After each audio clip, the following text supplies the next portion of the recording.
Hardcore Minecraft has one rule that changes everything. You only get one life. That's it.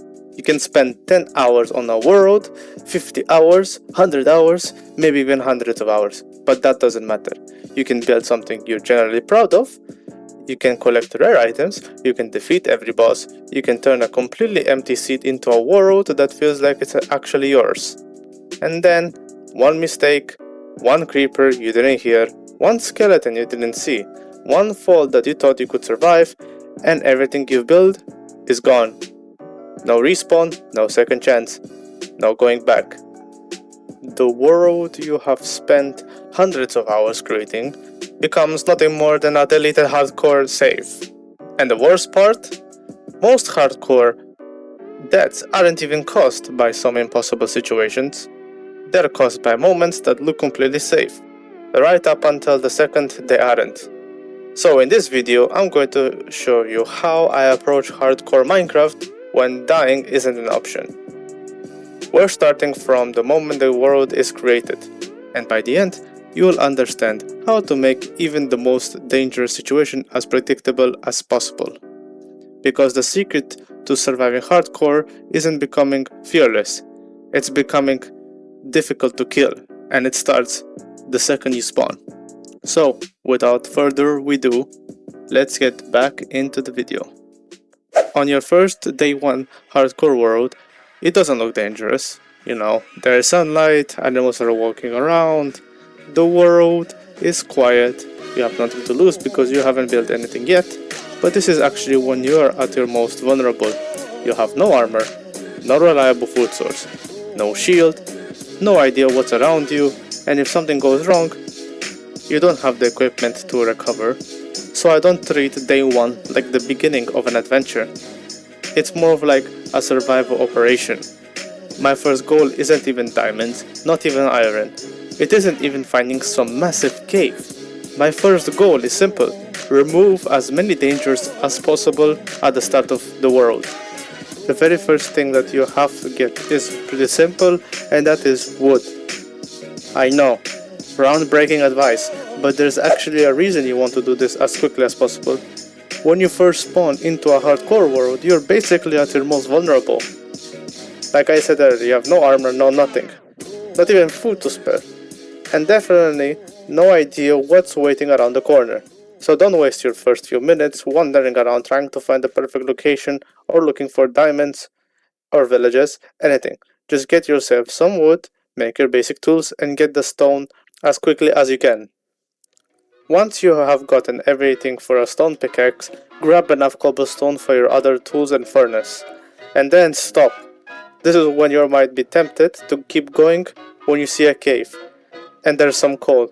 Maybe you can already see a bit of iron, and you're thinking, hey, I'll just go in there for a minute for sure. We've all done it. You walk in thinking you're going to grab a couple of pieces of iron, and suddenly you're standing in a massive cave with absolutely no idea what's behind you. And that is the problem. The thought of you just mining that iron, and then when you see a cave, you expect that you're gonna keep just mining that one iron and then stop here. Just remember that the iron, the cave, the diamonds are definitely not going to go anywhere. But your world that can disappear in seconds, yeah, that can. So don't worry about rushing your progression. You're not trying to beat Minecraft on day 1. You're trying to make sure that there actually is a day 1. Once you got all the basic tools from mining a bunch of cobblestone and getting some wood, your next priority is to get a bed as quickly as possible. And I know that, because a bed doesn't exactly sound exciting, right? But in hardcore, a bed gives you something incredibly important: control. Think about what happens if you don't have one. The sun starts going down, you still haven't finished gathering your resources, and suddenly you are looking around thinking, okay, maybe I should head back. Because once it gets dark, everything becomes harder. The same forest that felt completely harmless 10 minutes ago to you is suddenly filled with skeletons, zombies, everything. That's basically waiting for you to come there and you just die. And sure, you could fight them, you might even win. But here's the question you should ask yourself: why? Why risk your entire world when you don't actually have to? If you have a bed, you can just sleep through the night and wake up with all of your hearts, all of your items, and your entire world still intact.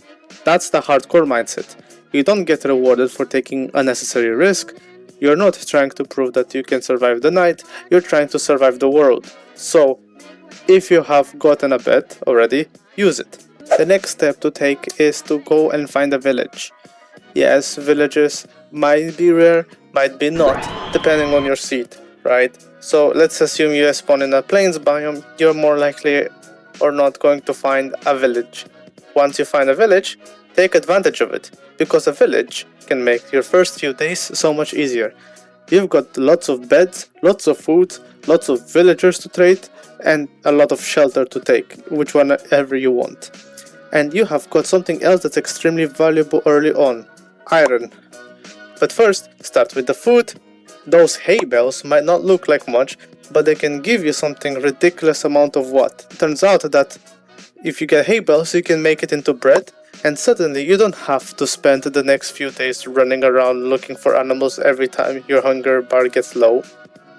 But then you notice something else. The iron golem. And because of the iron golem, you need to be more careful of how you're gonna kill it. Because it gives you a lot of amount of iron, up to 3 to 5 when you kill it, but if you make one stupid mistake, it can also be the reason your hardcore world ends before you actually even started it.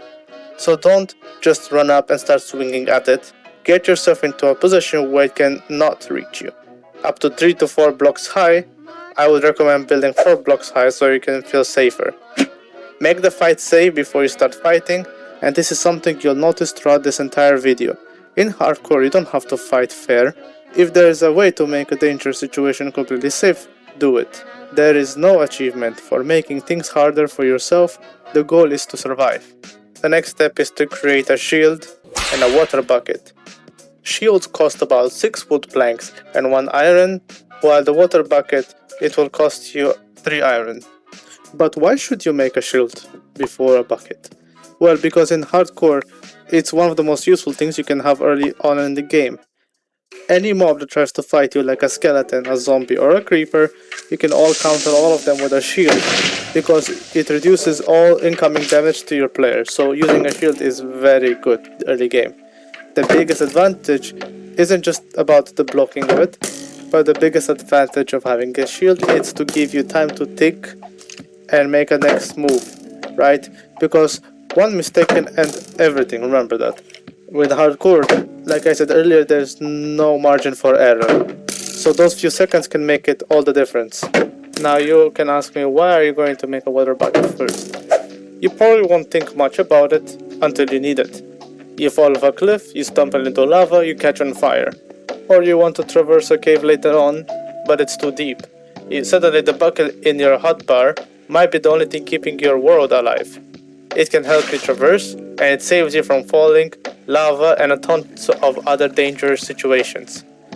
Now, because you have a water bucket and that can help you mitigate all damage from falling, you shouldn't become reckless and start using it from jumping off cliffs left and right, because eventually if you miss, you'll just die of fall damage. So, use water buckets wisely. They are your best friend to climb around or simply get around in caves whenever you need so. The next step for you to take is to go to an actual cave. Eventually you might have to go underground, and this is where hardcore becomes a lot more dangerous. On the surface you can usually see what's around you, but in a cave you have no idea what's waiting around the next corner. A creeper could be behind a wall, a skeleton could be sitting above you, lava could be underneath the block you're about to mine, and the worst part, you might not even realize that you're in danger. So don't rush through caves. Take your time, light up the areas you have explored, and keep track of where you have been. Because those torches aren't just stopping mobs from spawning, they are giving you a safe path back if something goes wrong. Imagine getting chased through a completely dark cave and suddenly realizing you have no idea which way you came from. That's when things get dangerous. And there is one more thing you should always remember. Look up. You're watching the path. You are checking for ores, like iron, diamonds, etc. But you're looking straight ahead. And then you walk underneath a ledge with a creeper sitting right above you that you never saw and that you never heard. and suddenly the creeper falls on you and blows up and kills you with an instant. So, before mining exposed ores, take a second to check the ceiling and nearby ledges, because sometimes the most dangerous mob isn't the one you can see, it's the one that you never knew was there. And in hardcore, the more you know about your surroundings, the fewer chances Minecraft has to surprise you.